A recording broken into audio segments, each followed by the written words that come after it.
오늘 은혜 받으실 말씀은 데살로니가전서 5장 16절에서 18절까지의 말씀입니다.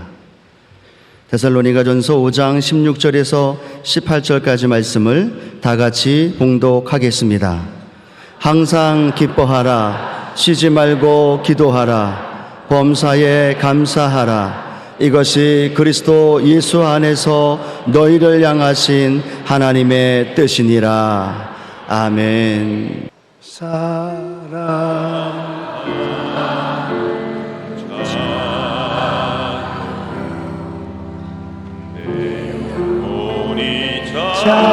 잘때 같이 내가 범사에 잘 되고 강건하기를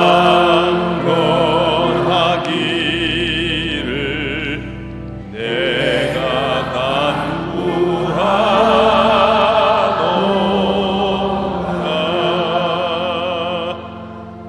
한번 따라 말씀해 주십시오. 성령님, 내 마음에 들어보시옵소서. 우리와 함께 예배드리옵시다. 아멘.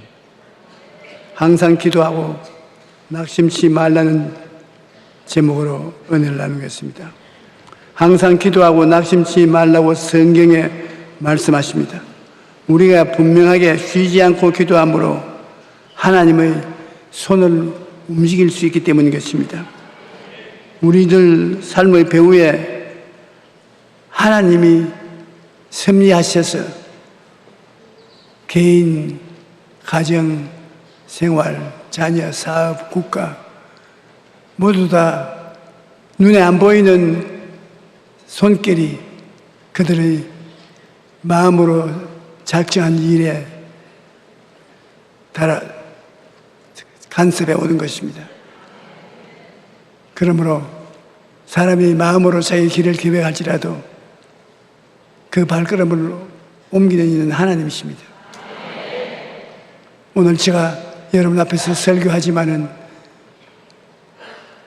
저 뒤에 감동을 주시고 말씀을 이끄시는 분은 성령 하나님이신 것입니다. 성령 하나님이 그렇게 하지 아니하시면 아무것도 할 수 없습니다. 그러므로 E.M. 바운드라는 신학자는 오직 주님만이 산을 옮기실 수 있다. 그러나 우리는 믿음과 기도를 통해서 주님의 손을 움직일 수가 있다. 주님이 산을 움직이시지만은 우리 기도는 주님의 손을 움직일 수 있다는 것입니다. 성경을 보면 여호수아가 전쟁할 때 모세가 산꼭대기에 서서 여호수아 싸우는 장면을 아래로 바라보고 있으면 전쟁에 이겼습니다. 그러나 팔이 아파서 발을 내려놓으니까 이스라엘 백성이 졌습니다. 그래서 나중에 아론과 훌이 양쪽에 한 팔씩 들고서 전쟁이 끝날 때까지 기다리니까 전쟁이 완성했습니다. 이것은 사람의 힘만으로 일이 이루어지지 않는다는 것을 분명히 보여주는 것입니다. 어떤 도시에 불쌍한 과부가 재판관에게 자기 억울하고 원통한 사정을 갚아달라고 단언을 했습니다.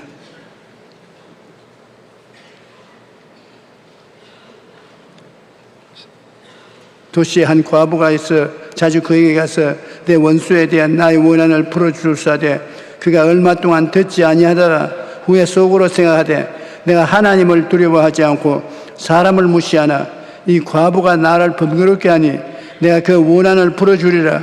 그렇지 않으면 늘 와서 나를 괴롭히리라. 기도의 비결 중에 하나가 꼭 자기가 억울한 무명을 덮어쓰고 고통을 당하니까 그게 원한을 갚아달라는 것은 배우의 의미도 있겠지만은 괴롭힐 정도로 꾸준히 가고 또 가고 나중에 견딜 수 없어서 응답을 해준다는 말씀을 주님께서 하셨습니다. 친구가 밤에 여행을 하다가 왔는데 먹을 것이 없어 이웃집은 다 잠을 자고 있는데 그러나 실례를 무릅쓰고 문을 두드리면서 누구냐? 내 친구가 밤에 여행하다가 우리 집에 왔었는데 먹을 것이 없어. 먹을 것을 안 주면 배가 고파서 이 밤을 못 세울 것인데 떡을 좀 빌려달라고. 아이 여보시오, 지금 밤중에 다 자녀들 다 들어와서 잠을 자는데 떡을 달라고 술 하나를 피우면 어떻게 합니까? 내일 아침에 오십시오. 내일 아침 너무 늦습니다. 좀 수고해 주십시오. 못 들은 채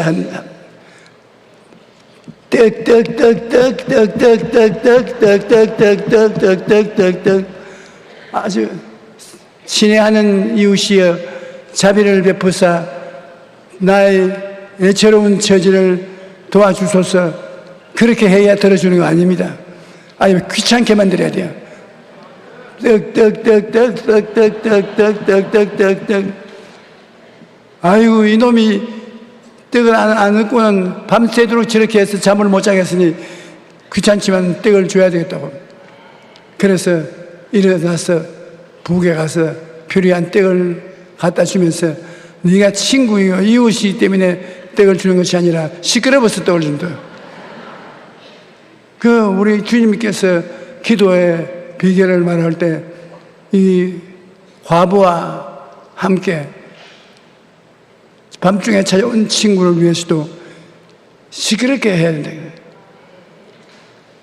왜 여의도 순복음교회 가면 통성 기도할 때 시끄러워서 하나님이 귀가 먹었냐 그렇게 시끄럽게 고함치게 그런 이야기 많이 들었습니다. 하나님은 귀는 안 먹으셨지만은 시끄럽게 뜨는 사람을 좋아합니다. 자기의 소원을 이루시기 위하여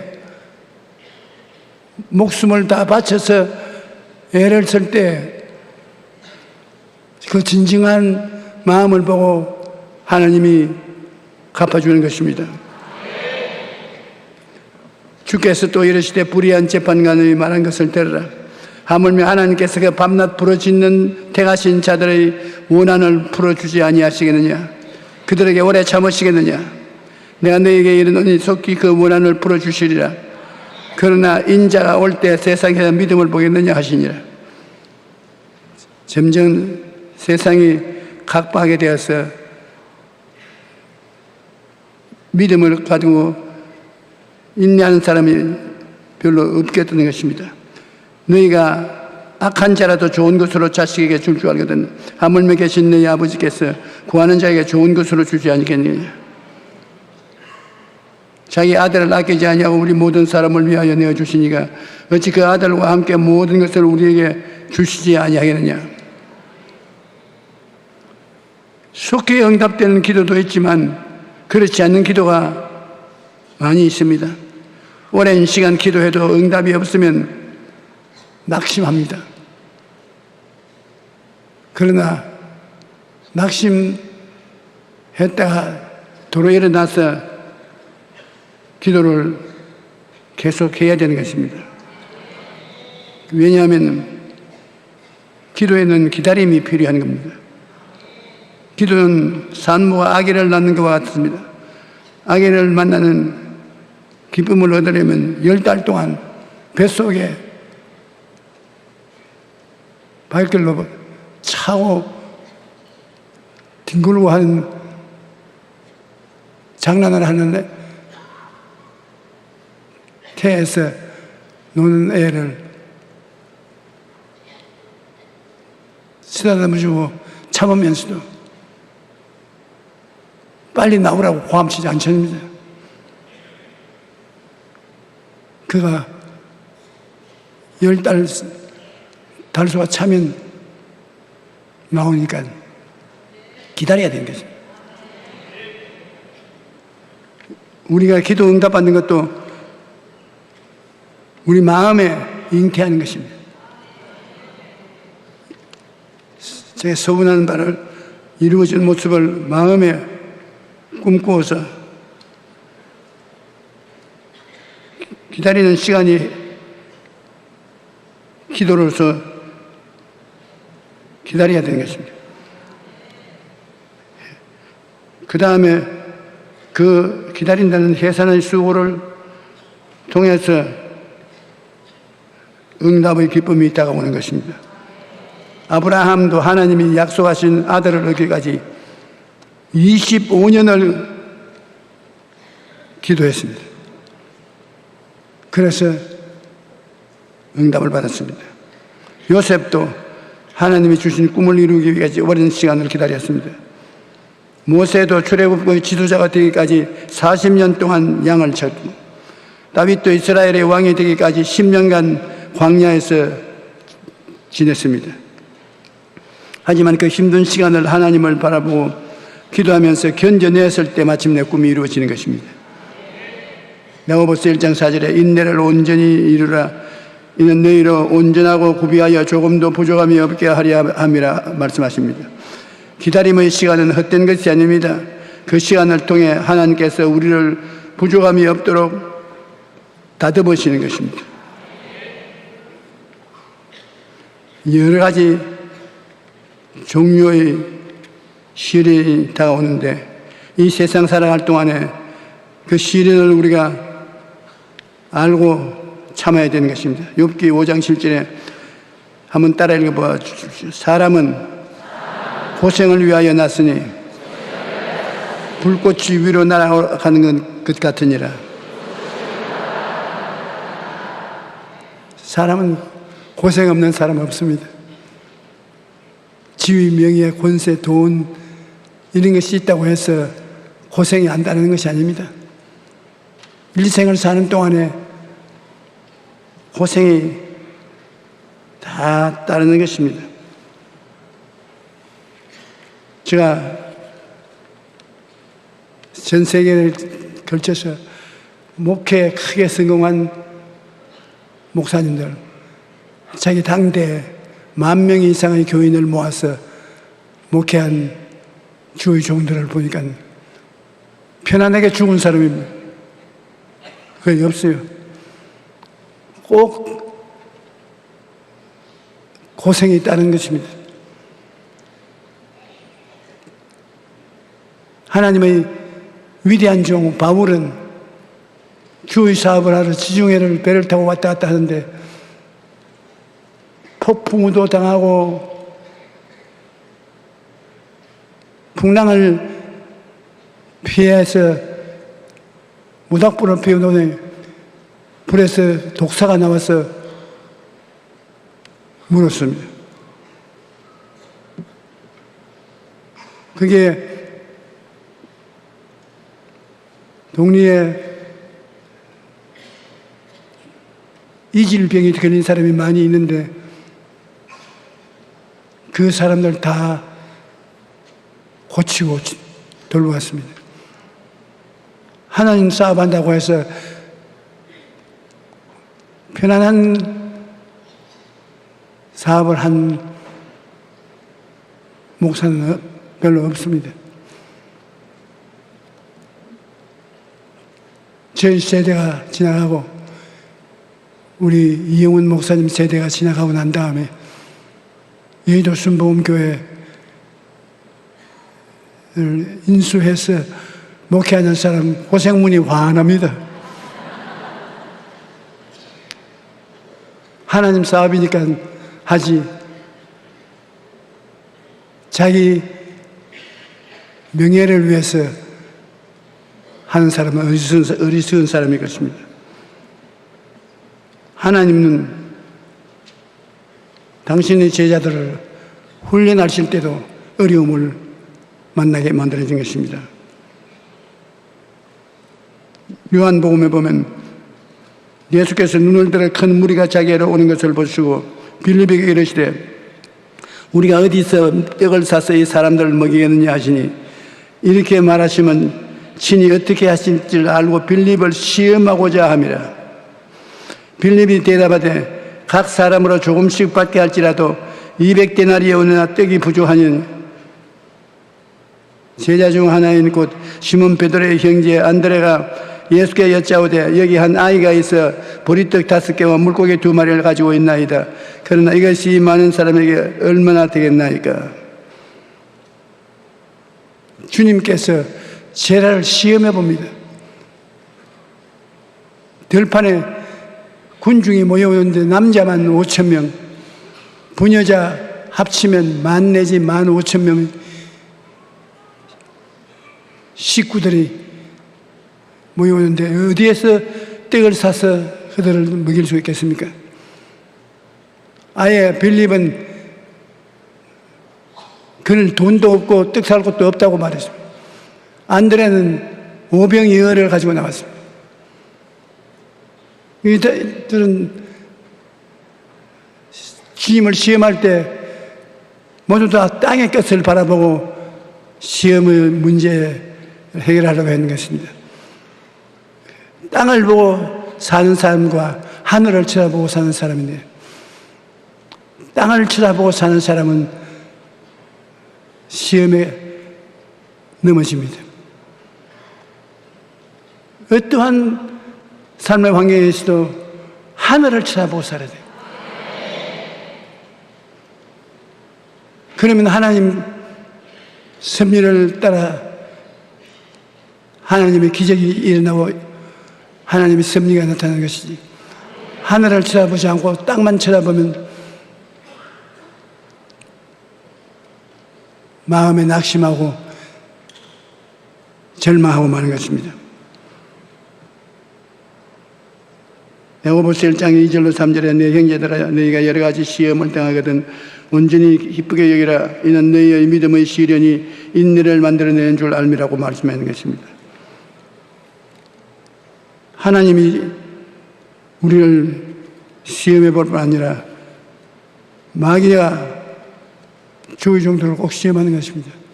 아담과 하와가 마귀의 꾀임에 빠져서 탐욕으로 말미암아 하나님 명령을 거역해서 타락했지 않습니까? 하나님의 아들인 예수님께서 요단강에서 성령 세례 받으시고 광야에 가서 40주 40일 금식하고 기도하고 난 다음에 마귀의 시험 당했습니다. 마귀가 배가 고프니까 돌덩어리라도 기도의 힘으로 떡을 만들어 먹으라고. 예수님께서 하나님 시험하여서는 안 된다고. 마귀의 말을 듣지 않았습니다. 높은 침탑에 데려와서 뛰어내려라. 천사들이 와서 발을 받아줘서 발이 돌에 부딪히지 않으니까 네가 하나님 아들인 줄 인정할 것이라고. 그럴 때 하나님을 시험하지 말고 했습니다. 높은 산에 올라가서 천하만국을 보이고 자기가 절하면 부귀 영화 공명을 천하에 있는 걸 다 주겠다고 말했는데 하나님 시험하지 말라고 단호하게 거부하고 시험에 떨어지지 아니했습니다. 우리가 이 세상에 사는 동안에 꼭 하나님도 시험해보고 마귀도 와서 시험해보는데 우리가 그 나라와 그 일을 먼저 구하고 하나님을 사랑하고 하나님을 쳐다보고 살면은 어떠한 시험이 와도 이길 수가 있는 것입니다.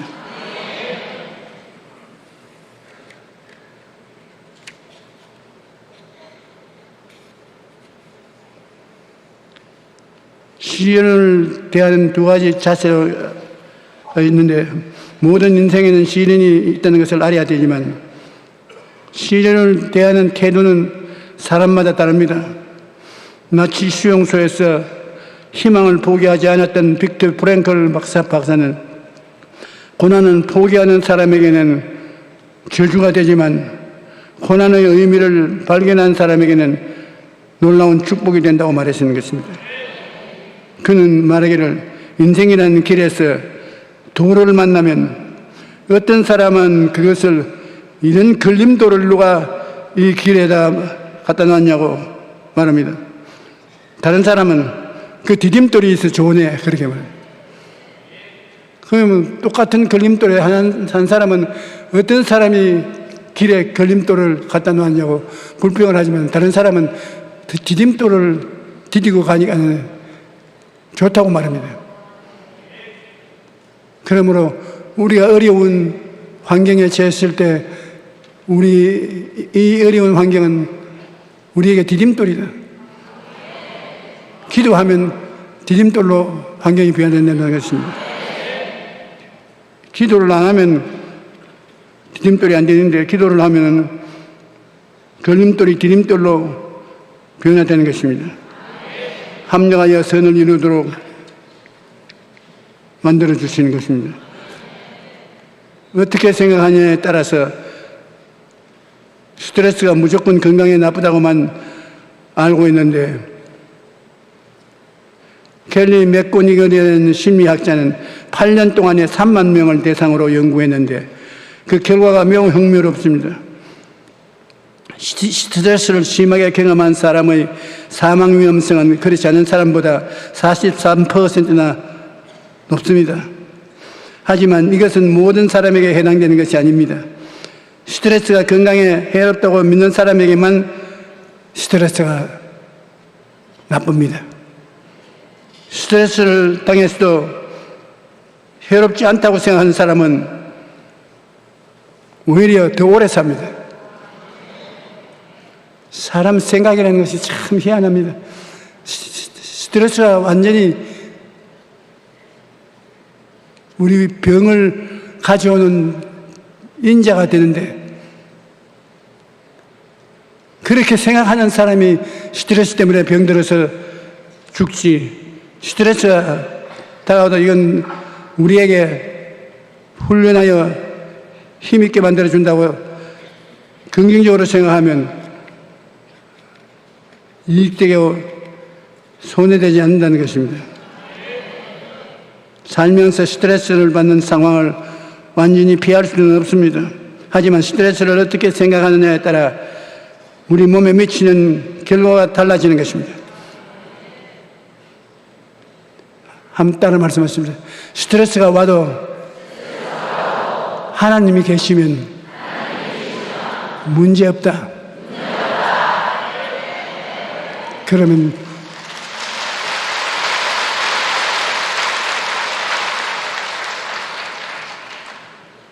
우리는 항상 기도하며 끊임없이 하나님의 도우심을 기대하고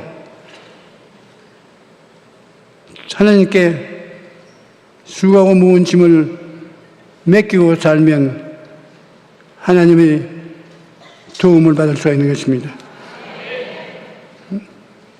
낙심하고 좌절하고 절망해서는 안 되는 것입니다. 내가 사망의 엄심한 골짜기로 다닐지라도 해를 두려워하지 아니할 것은 주께서 나와 함께 하심이라. 주의 지팡이와 막대기가 나를 안위하시나이다. 우리가 선을 행하되 낙심하지 말지니 포기하지 아니하면 때가 이름에 거두리라고 말씀한 것입니다. 하나님께서 허락하시는 시련은 우리의 유익을 위한 것입니다. 역사학자 아놀드 토인비는 인간의 문명은 평안함이 아니라 고난과 역경의 결과라고 말했습니다. 인류의 역사를 보면 기후가 따뜻하고 전쟁도 없고 평온한 지역에 사는 민족들이 아니라 불리한 자연 환경에서 사는 민족이 위대한 문명을 이루었습니다. 국가나 민족뿐 아니라 개인도 마찬가지입니다. 평안한 환경이 아니라 고난과 시련을 이기고 극복하는 과정을 통해 하나님이 도와주셔서 발전하고 향상하는 삶을 이루어갈 수가 있는 것입니다. 하나님이 없다고 주장하는 무신론자가 있는가 하면 하나님의 존재를 인정하면서도 하나님께 무관심한 사람들도 있습니다. 하지만 우리는 하나님의 자녀로서 기도를 통해 하나님과 함께 살아갑니다. 기도의 손을 들 때 하나님께서 우리에게 이렇게 말씀하시는 것입니다. 두려워 말라, 내가 너와 함께함이라. 놀라지 말라, 나는 내 하나님이 됨이라. 내가 너를 굳세게 하리라.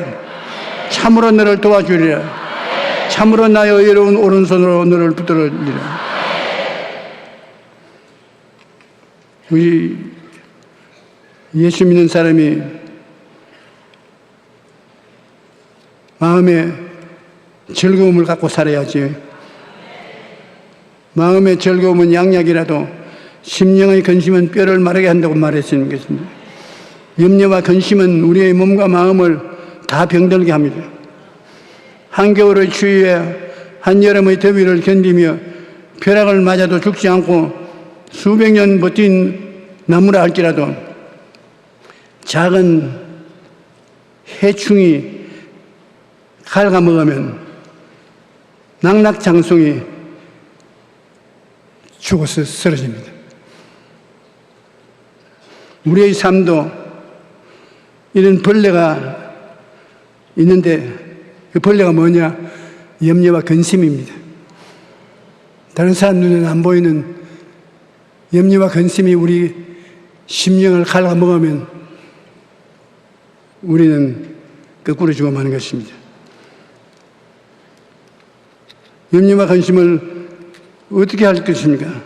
염려와 근심을 처리하는 가장 좋은 방법은 하나님께 맡기는 것입니다. 어떻게 맡기는가? 기도로 맡기는 것입니다. 빌립보서 6장 7절에 아무것도 염려하지 말고 다만 모든 일에 기도와 간구로 너희 구할 것을 감사함으로 하나님께 아뢰라. 그러면 모든 지각에 뛰어난 하나님의 평강이 그리스도 예수 안에서 나의 마음과 생각을 지키시리라. 너희 염려를 다 주께 맡겨라. 이는 그가 너희를 돌보심이라. 기도로서 염려를 하나님께 맡기면 하나님께서 우리를 돌보셔서 우리의 손을 잡고 함께 인생을 살아가게 되는 것입니다. 우리 마음의 세계가 참 희한합니다. 마귀가 지옥의 부정적인 생각을 연기처럼 채우면 마음이 죽을 것 같고 불행하고 불안하고 좌절하고 절망합니다. 오직 예수 우리도 십자가 밑에 나와서 보혈을 바라보고 믿으면 예수님의 피가 우리를 씻어주고 마귀를 쫓아내주고 우리에게 행복과 희망을 주는 것입니다. 큰 시련을 당해도 내 인생은 이제 끝났다고 말하면 안 됩니다. 예수님을 믿는 사람은 다 끝났다라고 말해서는 안 됩니다. 아직 늦지 않았다라고 말해야 되는 것입니다. 왜냐하면 우리에게 아직 기도가 남아있기 때문에 그런 것입니다.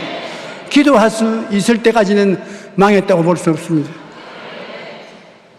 기도할 수 있는 사람은 어떠한 상황에서도 희망을 가질 수 있습니다. 기도하면 하나님께서 문제를 해결하시고 살 길을 열어주십니다. 하나님께서는 우리에게 아직 늦지 않았다고 말씀하십니다. 그러므로 이 말씀을 붙잡고 용감하게 일어나서 기도하고 나가야 될 것입니다. 우리 찬송가 406장 부르십시다.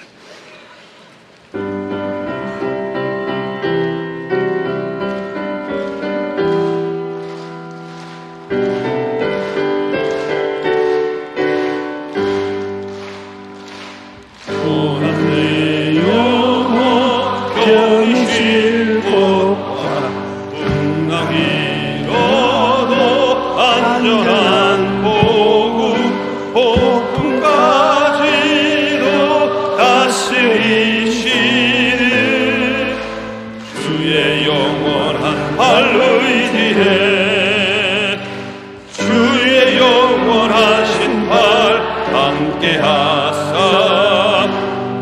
항상 나를 붙드시니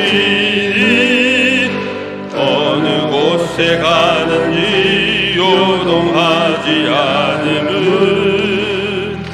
주의 팔을 의지함이라. 세상 친구들 나를 보려고 예수를 함께 동행함으로 주의 은혜가 충만하리니 주의 영원한 팔을 의지해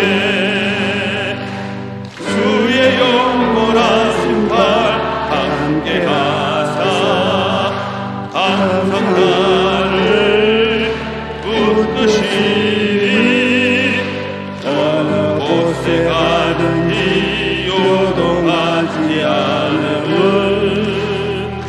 주의 팔을 의지함이라. 오늘 여러분 몸이 아프시면 아픈 데 손을 얹으시고, 고난당하신 분 하나님 보좌를 바라보고 제가 기도를 해드리겠습니다. 전능하신 하나님 아버지, 이 세상에 사는 동안 불티가 하늘로 올라가같이 우리가 고난을 위해서 태어났다고 말한 것이 고생을 하고 있습니다. 오늘 우리 성도들 주님께서 만세전에 예정하시고 선택하셔서 하나님의 자녀로 삼으셔서 예수를 믿고 구원받게 해주신 것을 감사합니다. 수고하고 무거운 짐진 자들은 다 내게로 오라고 했으니 하나님이 믿는 자녀들 중에 무거운 짐진 자는 다 주님께로 나오게 도와주시옵소서. 혼자 나올 수가 없으니 주님께 부르시니 주의 성령께서 도와주시옵소서. 육신이 병든 수는 오늘 주님의 능력과 권세로 그 병을 고쳐주시옵소서. 우리가 항상 예수 죽은 것을 몸에 짊어지면 예수님의 생명도 우리에게 나타나기 위함이라고 하시오니 그리스도의 부활의 생명이 모든 사람에게 넘치도록 임하여서 건강을 회복하게 도와주시옵소서. 제가 채찍에 맞음으로 너희가 나음을 얻었나니라고 성경에 말씀하시니 그 말씀대로 될 것입니다. 하나님 아버지여, 성령의 능력이 이 시간에 바람처럼 불어와서 모든 성도들 가슴 속에 예수의 생명이 넘쳐나게 도와주시옵소서. 그리스도의 생명으로 말미암아 영혼이 잘되고 범사에 잘되며 강건하고 생명을 얻되 풍성히 얻게 하여 주시옵소서. 기적이 일어나게 도와주시옵소서. 원수 귀신아 나사렛 예수 그리스도 이름으로 명하노니 물러갈지어다. 물러가라. 예수 그리스도의 생명이 넘치도록 임하여 주시옵소서. 하나님의 성령이 모든 사람을 품어주시옵시고 하나님의 영광으로 채워주시옵소서. 아버지 하나님의 개인 가정 생활 자녀 사업 모든 문제에 고난당한 사람들 주님이 이끌어 주시옵소서. 해결되게 도와주시옵소서. 축복되게 도와주시옵소서. 좋은 일이 일어나게 도와주시옵소서. 오늘 너희 두세 사람이 모인 것이 나도 너희 가운데 있겠다고 했으므로 주님 우리 이대로 내버려 놓지 마시옵시고 주님 품에 품어서 한 사람 한 사람 다 변화되게 도와주시옵소서. 지금은 우리 주 예수 그리스도의 무한하신 사랑과 아버지 하나님의 영원하신 은혜와 성령 보혜사의 기름 넘치는 진리를 우리에게 또 주시고 또 주셔서 교회에 들어오고 나온 사람마다 영혼이 잘됨같이 범사에 잘됨에 강건한 축복으로 열매 맺게 하시기를 간절히 축원하옵나이다.